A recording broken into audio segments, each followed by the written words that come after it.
Make the most of your Walt Disney World vacation. The top 6 statues at Disney World. Hi, I'm Herb Leibacher, and welcome to episode number 101 of the World of Walt podcast. Make the most of your Walt Disney World vacation for the week of December 4th, 2016. This is the podcast for Walt Disney World fans, whether you're planning your next trip or just enjoy reliving a little bit of Disney magic. Today, the podcast is sponsored by Ear to Their Travel. If you're planning a trip to any Disney destination, give Phil at Ear to Their Travel a call. Phil is a former Disney cast member, so he really knows how Disney works. He can help you plan all the details of your next vacation at no extra cost to you, while making sure you get the best deal on your trip. You can reach Phil at eartotheirtravel.com. Disney World is home to many different forms of art, from paintings to mosaics, from films to sketches. However, one of the longest-lasting forms of art that often make a big impression are the statues that you can find all around the parks and the resorts. Today, we're going to take a look at the top 6 statues at Walt Disney World. To help me explore this topic, I'd like to welcome someone who is a Renaissance man, Johnny Shortsleeve. Johnny, welcome back. Renaissance man, that's awesome. Thanks for having me back. And you know, Herb, I got to say, I was laughing hysterically when you reached out to me and said you want to talk about this topic with me. Being a guy who can't sit still, I wouldn't exactly call myself cultured either. This is going to be awesome. I can't wait to see where this goes. So I was going to try to make some sort of corny joke about the state of your head and statues, but I couldn't really figure out how to tie it together. So we'll just skip on that one. Yeah, we'll see where it goes. You may find a way to sneak it in there somewhere. Yeah, maybe. And for folks who haven't seen Mr. Shortsleeve, he's got a shiny dome on the top, which is you sport it well. Follically challenged. Yeah, you sport it well. I will say that. Yeah, I put a fresh coat of turtle wax on just for today. That's good. I'm sure it looks spiffy. Polished it up. All right. So before we get when it rains, the rain just beads up on there. Yeah. Nice. Well, that's what you want. I mean, it would be pretty bad if there was a pool up there. Yeah, that would be really bad. Yeah, it's like Rain-X up there. All right. Before the topic, the infamous warm-up question: what is your favorite water feature at Walt Disney World?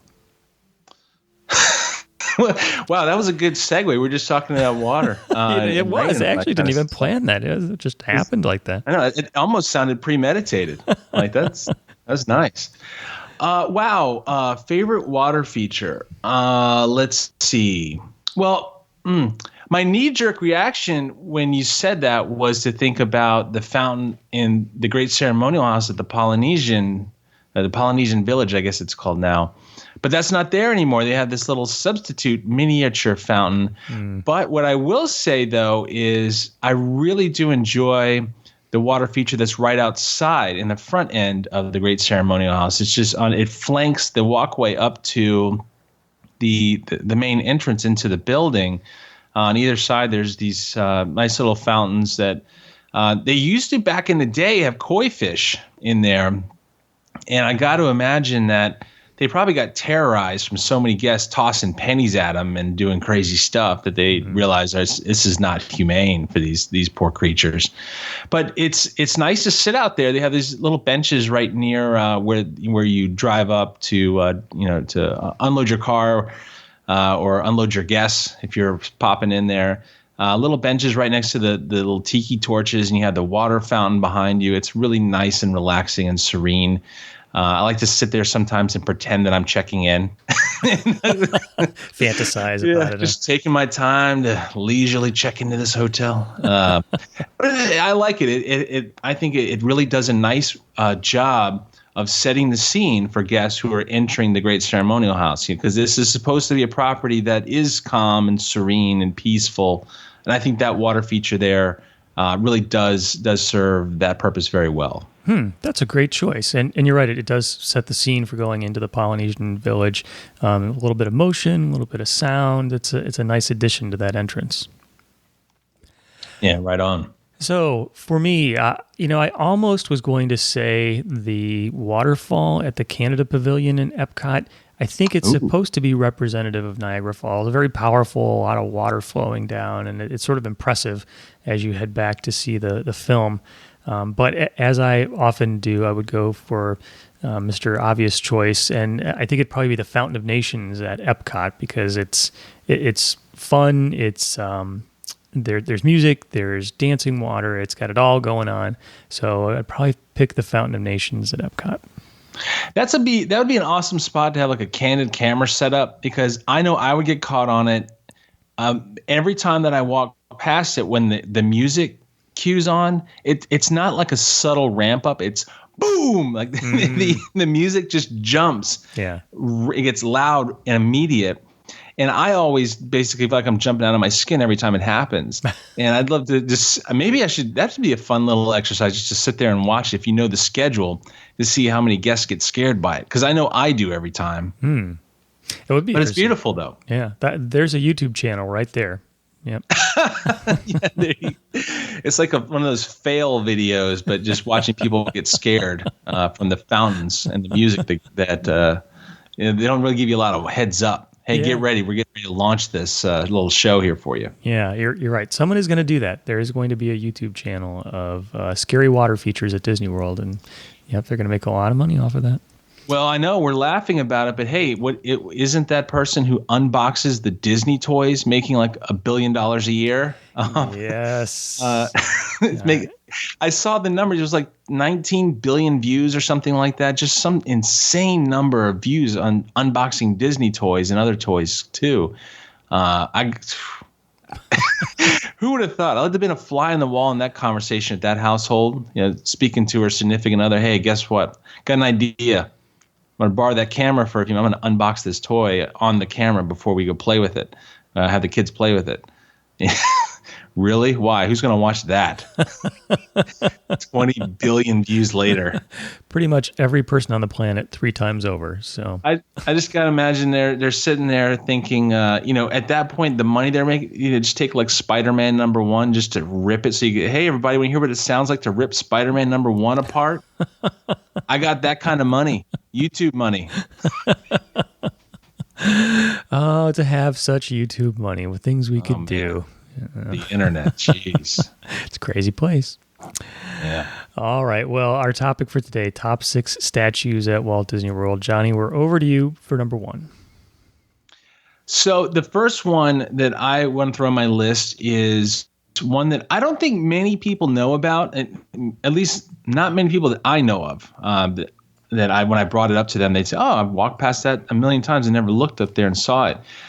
If you exit the Haunted Mansion, you will notice that you walk past a pet cemetery on your left as you're kind of cruising through that little area in front of the mansion's facade. Most people will notice that it's on a little hillside, and there's like a statue of a dog and a couple other pets that were there. But if you look at the top left corner way back, and it's dark because it's covered by trees, there is a statue of Mr. Toad. And I was told that it was a statue that was put in place when they are somewhere after removing Mr. Toad's Wild Ride from the Magic Kingdom, 15 or so years ago, and did it to kind of commemorate the passing of Mr. Toad on to greener pastures. An interesting little factoid, they had an event at the Haunted Mansion, I don't know, maybe this was like 2012 or so, somewhere thereabouts. And they had a special event there. And one of the things that you were given as a commemorative gift was a replica of that statue. And that replica is sitting facing me right now in my office. And unfortunately, I feel terrible admitting this. I wasn't there for the event. I got it off eBay. And I heard about the event. And I heard about the giveaway, and it was priced a little out of my reach at the time. And I thought, it's a bummer. But I said, I'm just out of curiosity. I wonder if anyone's selling the little statues on eBay. And sure enough, there were a few on there, and I snagged one. And the price that I paid was significantly less than the ticket price to get in there. So yeah, that's a fun little. It's a neat little nod from the Imagineers to pay homage to Mr. Toad. There's another one I think probably is more popular that people probably, I would guess more people know about, is the painting that hangs inside the Many Adventures of Winnie the Pooh that has Mr. Toad handing over the deed to Toad Hall over to Owl, which is, it's, you kind of yank your head around to the left, you'll see it when you're going through that, Owl's house. But this one's a little harder to see. You have to kind of stop and look, and if it's a bright sunny day, you have a great chance of seeing it. Nighttime, really hard to see it. But that's a clear winner for me. I love Mr. Toad. I without a doubt, I think he's my favorite character of any of the Disney characters. I think he's just such a cool dude. So that's my number one pick. Wow, good choice. I always like when you see those little hidden stories, and there's some sort of meaning behind something that was put there. And you're right, Mr. Toad is pretty hard to see because he's in the back corner of that pet cemetery, and there are a lot of well-grown trees. So I've tried to take photographs of Mr. Toad, and he's pretty elusive. It's hard to get a good shot of him. It's hard to see him. You really have to be on the lookout. Yeah, and you're right. And it's hard to get a good picture, too. If you're just using your smartphone to snag it, you're not going to get a great shot of it. You have to have, a pretty decent camera to get a really clear shot of it, because the lighting is so low in there. Yeah. But it's, even if you're not trying to get a picture, it's just kind of neat to check it out the way they plopped him in there. So that's a fun little one, and he's got a funny little pose that he's doing when he was casting that statue. So I dig it. It's a fun one. That is a good one, Mr. Toad in the Haunted Mansion Pet Cemetery. All right, that was good. Number one.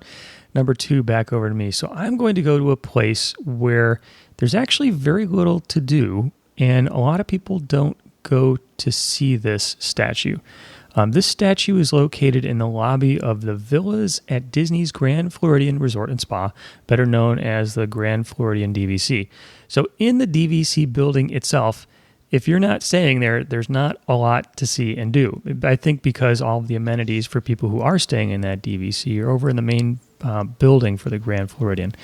But if you are staying at the Grand Floridian or if you are staying at the Polynesian, it is a public lobby, and it is fine to go in and check out what I think is one of the most fun statues at Walt Disney World, and it is of a series of penguins from Mary Poppins. So they're created out of bronze. They're in the building's lobby, and you can't, at least I can't help but smile when I see these statues or see the statues. There are probably, 7 or 8 penguins. Like in the movie, they're serving tea, they're waiters, they're jumping, they're smiling, and even though they're cast in bronze, they have these expressive faces that these penguins are just having a blast in this fountain, and all of this comes through, without them moving. All you see is the motion of the water and the faces that were bronzed and cast onto the statues. So I would recommend that if you have an opportunity to take a stroll through that lobby, check out the Penguin Fountain, and you are bound to leave with a smile on your face. Let me ask you a dumb question. Feel free to laugh if you think this is crazy. I won't be offended. So what's the setup there? Because I've seen the pictures of this statue. I've never seen it in real life because I was always too afraid to go into that building. I thought they'd look at me and go, oh, no, he's not staying here. Not this guy. Can you just walk into that little lobby there, or do you need to have a room key to get in there? What's the setup? You can walk right in. At least I have in the past. Yep, and you just sort of imagine that you're waiting for someone, or imagine that you're checking in, kind of like what you might do at the Polynesian as well. So you just play the role, and you're fine. I'll throw on a collared shirt and try to make myself look presentable, so that if I came in there otherwise how I present myself, I might get slide tackled by somebody, and they think I'm a ne'er-do-well trying to do something bad. But because I love Mary Poppins, I think that's I love not only the story that's told in the film, but also just kind of the backstory of how the film was made. Like Saving Mr. Banks, one of my favorite movies. It really connected with me in terms of just how that story came about and everything that went behind the scenes. So that being said, I think I've got something on my to-do list for the week ahead is to go check that out. Yeah, I promise you will leave with a smile on your face. It's really a fun thing to see. It's free. You can head right into the lobby and you'll have a fun time. Nice. All right, that was number 2. So number 3, Johnny, we're back over to you. All right. I was actually over at this spot earlier today. The second one I want to talk about is probably a cheat in that it's really not one statue. It's more of a collection of statues and pots and things like that. It's the garden area in the queue that heads up to the Twilight Zone Tower of Terror. So if you're looking at the actual structure of the Hollywood Tower Hotel, and you enter through the gates where you can go, one side will be the standby, the other side is the fast pass queue. It's one of those rides where, I don't mind the standby queue if it's a little bit long, because I love the atmosphere that kind of leads you up to the building. You're talking about that storytelling aspect of these attractions, and kind of puts you into that mood. It's neat because they're playing like the background music that's on the grounds through there is just so cool. And, it's a lot of, from what I can tell, a lot of songs that you could go on iTunes and buy those songs, but the Imagineers added like this chorus effect to the song to make it sound kind of soupy. And so it's not as clean and clear and crisp as if you buy the version of the song off of iTunes, or if you have one of the old LPs or CDs, whatever. So they had this kind of like eeriness that's added to the effect of the music. But as you kind of wind through the gardens of this hotel, you notice there's a handful of statues in there that they really add to the story, because they help you see that, wait a second, this is appearing to be a hotel that is not being kept up. Obviously, this was a property that was really nice, because some of these statues look like they're very well done, and these aren't the kinds of things you would see adorning, a budget hotel that you would see on your road trip across America. This looked like this was an opulent place. And unfortunately, because for whatever reason, we don't know at this point, as we're walking up the queue area through the garden, it's fallen into disrepair. There's weeds everywhere, and then the foliage hasn't been kept up. Some of these statues are kind of like cracked and some chipped off a little bit. And I think more than just this visual aesthetic that you get from it, I love the fact that they help tell the story in this kind of subtle way, that, hey, there's something going on here that we're going to be hearing more about, and I'm curious to see what it is. So I like how they've incorporated the sculptures, whether it be of the little people or the pots and things like that, to help tell the story. I think that was pretty brilliant. This is a really good one. I agree that it helps to set the time and place as well. So I think the 20s, the 30s was a very interesting time, and I can just imagine that the finest establishments had these statuary gardens. It just seems like it fits that sort of time period. And the fact that it has fallen into disrepair, just like you say, gives you a little sense of what you're headed into. So this is a great choice. And I think this plays so well into something that you and I have talked about this a million times, on and off the air. And the reason why, you could take that particular attraction and say, all right, we're going to put you in this big contraption. It's going to go up and down a bunch of times. It's going to scare you, and then you're going to be done. They could have done that, but they said, no, let's give the guests an experience. Let's tell them a story. Let's put them in that story. And it takes a lot to do that. And in order to do it, you have to have all these little visual elements of this show that you're creating, this set that you're creating. And you want it to look as real as possible. That's what you would see if you were going onto the grounds of a very opulent hotel. Yep. Well done, Disney. Well, I agree. That's one of the reasons why Tower of Terror is probably my favorite attraction if I had to pick one. It's all of these details. It's this unique storytelling. It's transporting you to a different time and a place. It's unique ride systems. It's all of those things that come together. And I think you picked out a great detail in the garden that's setting the stage for that entire story. That's a good one. Yeah, thank you. You bet. That was number 3. So number 4 back over to me. So this will probably be a short one because my last one is going to be extra long. So I'm going to go over to Disney Springs, and I'm going to go a little bit west to the World of Disney store, and right in front typically of the Daily Poutine, which, by the way, serves some awesome French fries. And I am going to stop and take a look at the living statues. So there's usually, in the evening time, a man and a lady who are dressed up like statues. Oftentimes their outfits are silver. Their faces are painted silver or gold. Their eyes appear to be closed, and they are posing up on little pedestals. And so a lot of folks will come and stand in front of them, and occasionally, very slowly, very subtly, they'll shift positions, or they'll knock the guy's hat off of the person who's standing in front to get a photograph. They almost always gather a little crowd around them, and you would think, what crowd is going to gather to sit there and look at people who are standing completely still, like a statue? But they do move a little bit. It's very subtle, and they move in the way I think a statue would move if statues move. And it's a lot of fun. So I would encourage you that if you are at Disney Springs, you're headed for some poutine, or you're taking a little break from your tour of the World of Disney store, check out the living statues, oftentimes in the early evenings, and you're bound to have a smile on your face. You know what I like about this idea is I first saw this kind of performance art in Las Vegas, and the way, at least where I recall seeing it, was they would basically be as still as possible for as long as possible. And then you'd see a move, and then you're like, wait a second, oh, that's a person. It seems like they don't do that here. Like you said, they will have a little more movement, and it's not like they're moving around all the time, but you have to sit there for 5 minutes and wait for something to happen.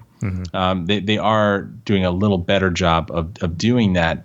And it kind of makes me think there's this really famous video that I see every now and then of one of those Vegas versions where some guy's had a couple too many and walks up and really starts putting his finger in the guy's nose, and the guy just decks him. And I thought, I don't think that's going to happen in Disney Springs. I hope it doesn't happen in Disney Springs. But it's fun to see how the kids, it's neat to just sit there for a few minutes, and even if you're not the one that's interacting and taking the picture, to watch kids see that reveal. And it's like, wait a second, that wasn't in that position when I looked at it last. That's so fun to watch. It's neat to see how the kids can see that happening. But an interesting little fact: I was there a few nights ago, walking around, and the statues were there, and there was they had a cameo of Divine from Animal Kingdom was walking over there too. Yeah, it was crazy.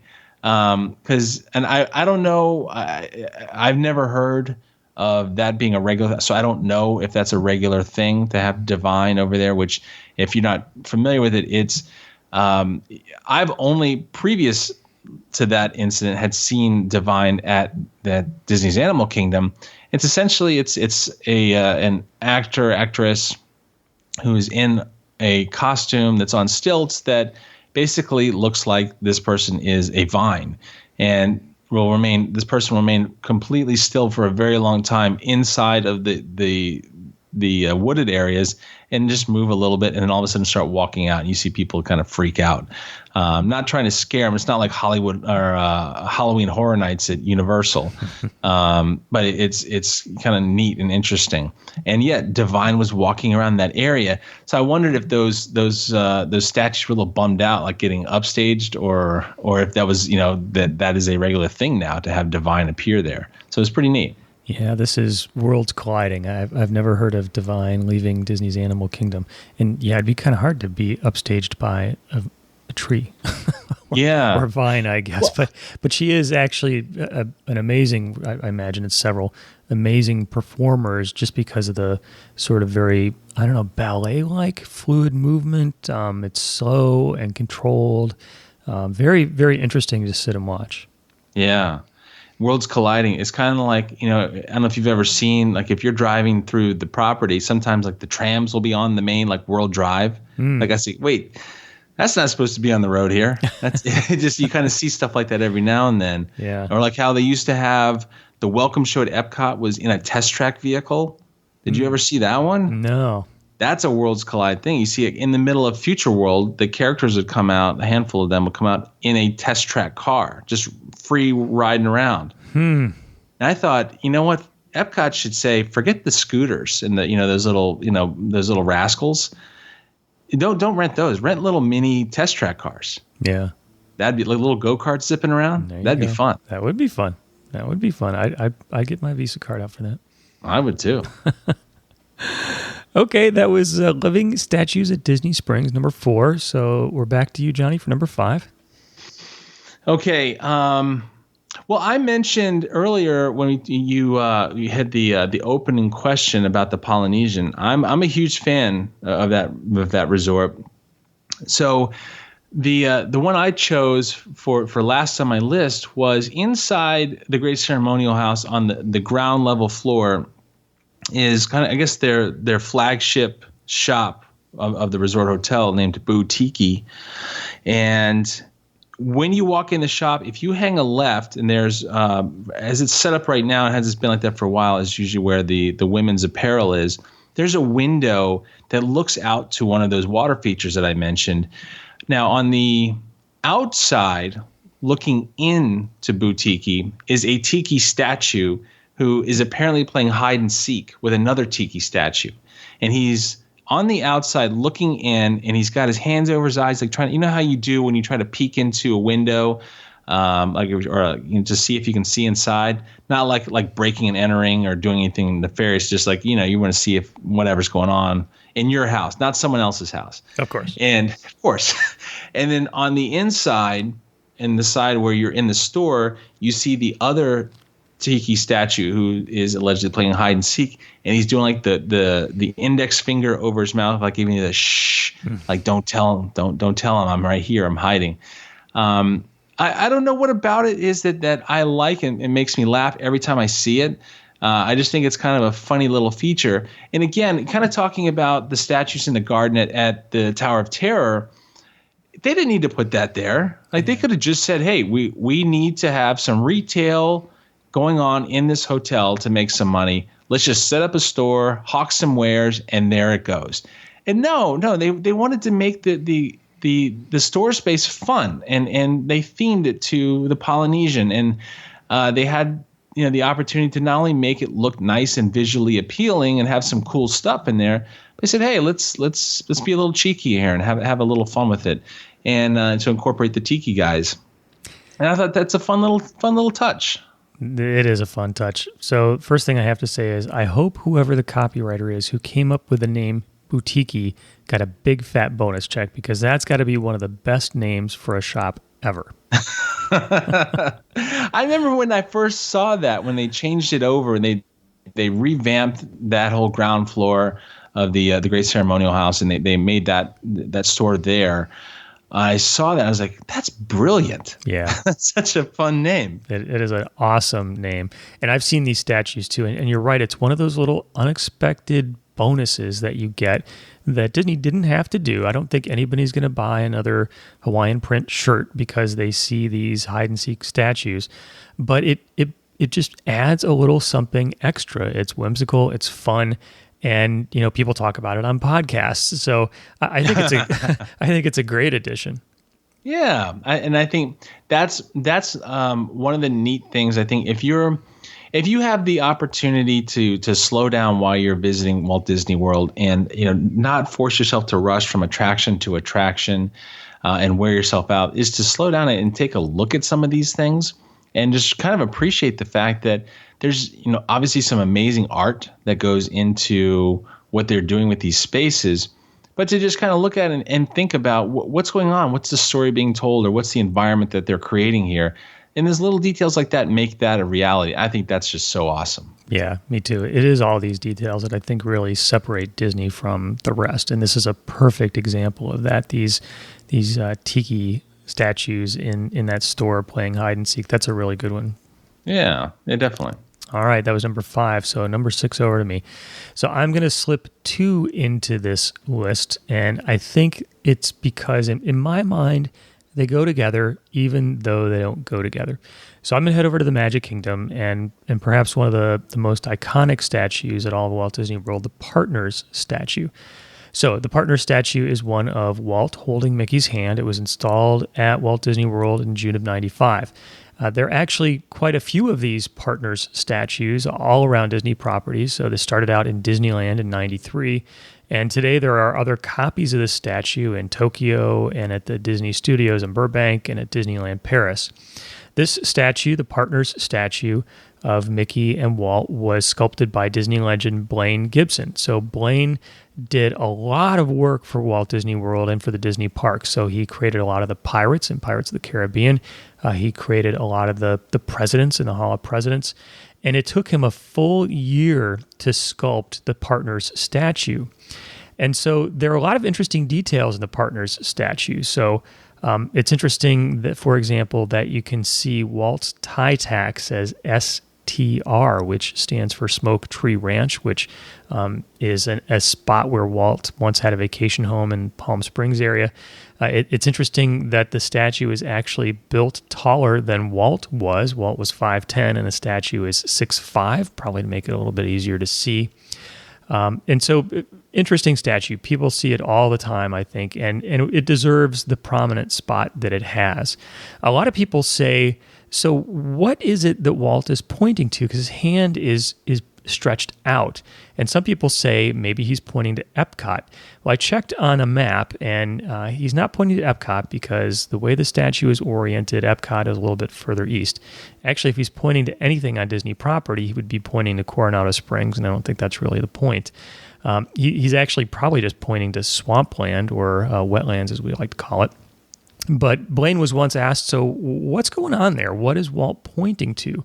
And Blaine, the sculptor, said he was trying to capture this idea that Walt was saying to Mickey, look what we've accomplished together, because Walt and Mickey were really a team in building the company.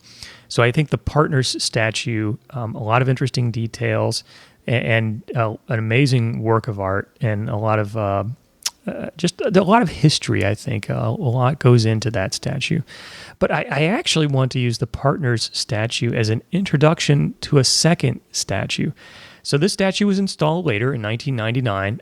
It was also created by Blaine Gibson.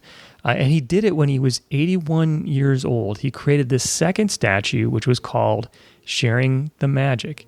And in this statue, it's not Walt, but it's his brother Roy. It's Roy O. Disney sitting on a bench next to not Mickey Mouse, but Minnie Mouse. And so a lot of interesting details in this statue as well. So Blaine purposefully had Roy supporting Minnie's hand from underneath, which is sort of an acknowledgement in the way that Minnie supports Mickey Mouse in the movies. Roy supported his brother Walt. Walt was always the creative force. Roy was always the business force behind the company. And I think a lot of people don't know the story of Roy, and that's unfortunate. So Walt died in 1966, before the construction on Walt Disney World ever began. And as a company whose leader and visionary was gone, there was actually, I understand, a lot of discussion inside the company. Could they actually pull off building this second theme park? They didn't know if they were going to go forward with this. And Walt's brother, Roy O. Disney, said, we are going to go forward with this, and I'm going to see this project to completion. Roy was getting ready to retire, but he postponed his retirement to make sure that he would see through the construction of Walt Disney World. And it's interesting that Roy is the one who pushed through a lot of the things that made Disney happen, like the creation of the Reedy Creek Improvement District, so that Disney had some special ways to deal with government and construction. And it's interesting to hear some of Roy's comments from the opening day speech. So this is something that Roy said. He said, everyone has heard of Ford cars, but have they all heard of Henry Ford, who started it all? Walt Disney World is in memory of the man who started it all, so I will let his name known as long as Walt Disney World is here. So on that opening day, Roy made sure that Disney World became Walt Disney World. So Roy passed away at age 78, just 3 months after he saw through to completion the Walt Disney World Resort. And I think Roy deserves the statue that he has, the Sharing the Magic statue, which is easy to overlook. I think a lot of people don't know who Roy is, but he deserves every bit of that tribute to him. You know what? I when I first saw this statue, I'm talking about the partner statue specifically, it was a very emotional thing to kind of see that way it was represented for me. And what I like about it is, there's so many things I like about it, but one thing that kind of came to the surface recently was with my daughter. The topic came up in a conversation with her where she said, who is this Walt Disney person that, you hear about? And I said, well, that's Mickey's dad. And she says, oh, really? And I said, yeah, let's go. I live such an amazing life, and I don't take it for granted in any way, shape, or form. I said, let's drive down to the Magic Kingdom. Let's take a look at Mickey's dad. And we took a look at the statue. We walked up to it and spent some time looking at it. And for her, it was a very interesting way to kind of wrap her mind around it. It was very concrete, pardon the pun. I guess that's not concrete, it's bronze. Yeah. Or what is it, bronze? Is that what it's cast in? Or I believe so. Yeah, I think it is. So it's for her to see that there is a man that is behind all of this. That now she can kind of look at it as she kind of grows up and thinks about everything that she's experiencing. That one person essentially paved the way for all that we're enjoying here, and that's pretty remarkable.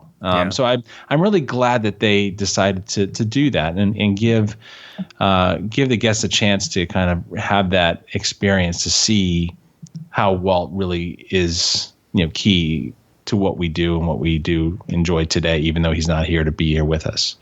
Yeah, I think the company does a lot of good work in that area. And I believe there was a concern for some time that this idea of Walt Disney was going to be like the idea of Aunt Jemima or Colonel Sanders, like a sort of a cartoonish, didn't really exist, but now is a logo sort of looking back. And I don't think they wanted that to happen to Walt's memory. And I think things like the partner statue, which I imagine Walt himself probably would not have liked, help to tell the story of the person, the man behind everything that came from his vision. Yeah, and it's interesting.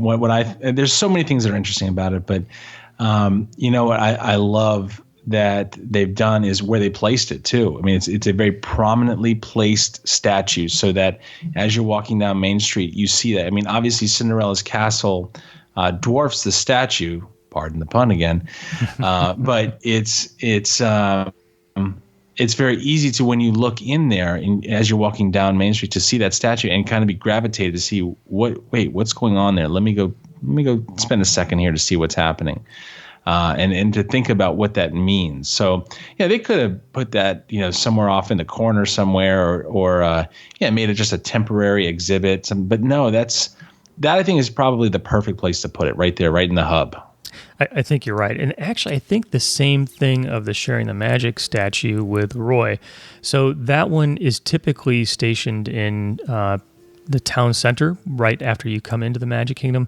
I think it gets moved around a little bit, so when they install the Christmas tree, it gets pushed over to the side. So I don't think it's always in the same spot, but I think it is in a prominent spot and one that is right at the entrance to the Magic Kingdom.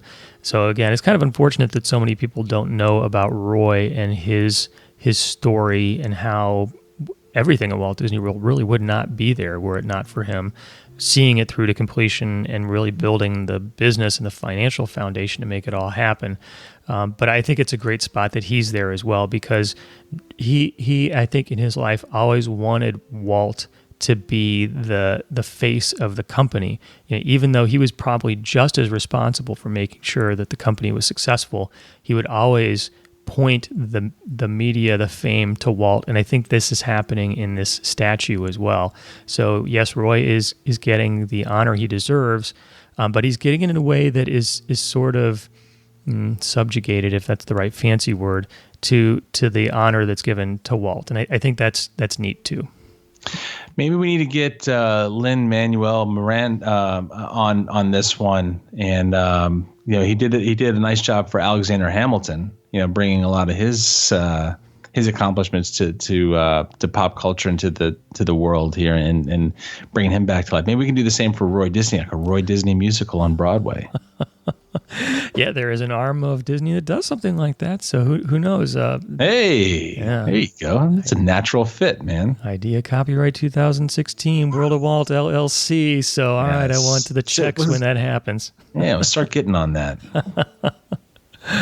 All right, good. Fun list. Top 6 statues at Walt Disney World. Number 1, Mr. Toad in the Haunted Mansion Pet Cemetery. Number 2, the Penguins at the Grand Floridian DVC. Number 3, the garden statues in the queue at the Tower of Terror. Number 4, living statues in Disney Springs. Number 5, the 2 statues playing hide and seek in Boutique. And number 6, both the partner statue and the Sharing the Magic statue with Roy O. Disney. Johnny, as always, a lot of fun to go through the list with you. Yeah, this is always fun for me too, Herb. I appreciate you letting me come in here and hang out and chat because you always bring some stuff to the table I don't think about, and it never fails. Every time we're done talking, I will go then back to the parks with something that I want to go check out and think more about because of what you're bringing. So I appreciate what you're doing here. This is great for Disney fans like me, that what you're doing and all the work with the blog and the podcast and everything else you're doing on Facebook. So thanks for doing what you do. Likewise, I always get some new ideas in speaking with you too. So Johnny, if people are interested in learning more about what you're up to, what's the best way for them to do that?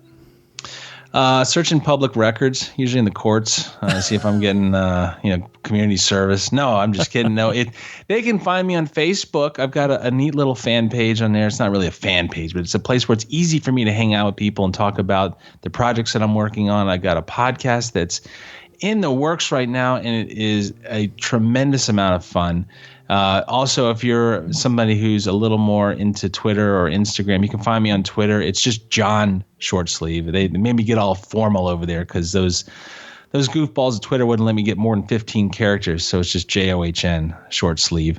But Instagram, they're cooler over there. They let me go full Johnny. JOHNNY Shortsleeve. Nice. On there. So hang out with me. I love saying hello, and I love Disney stuff. So if you're a Disney fan, let's hang out. Why are we not hanging out? There you go. And at Facebook, it is what? It's just go in your search bar and search for Johnny Shortsleeve, or it's just facebook.com/Johnny Shortsleeve is another way to type it in the browser. Wonderful. So Johnny, as always, it was fun, and thanks again. Yeah, thank you, Herb.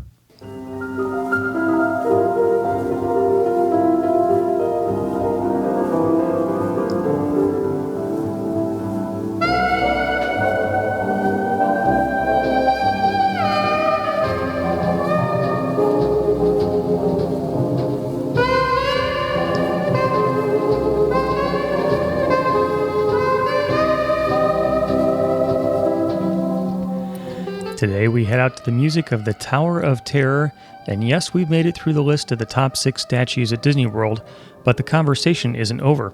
I'd love to hear what you think about the list. Something you'd like to add? You can do that by visiting the show notes page at worldofwalt.com/101, a page that works nicely on tablets, desktops, and smartphones. Leave your comments in the comments section and check out what other people think as well. I'd like to invite you to get in touch with me on social media. You can follow me on Facebook at facebook.com/worldofwalt, and on Pinterest, I'm at pinterest.com/worldofwalt. If you like today's podcast, I would appreciate it if you would spread the word. Tell your family and your friends about it.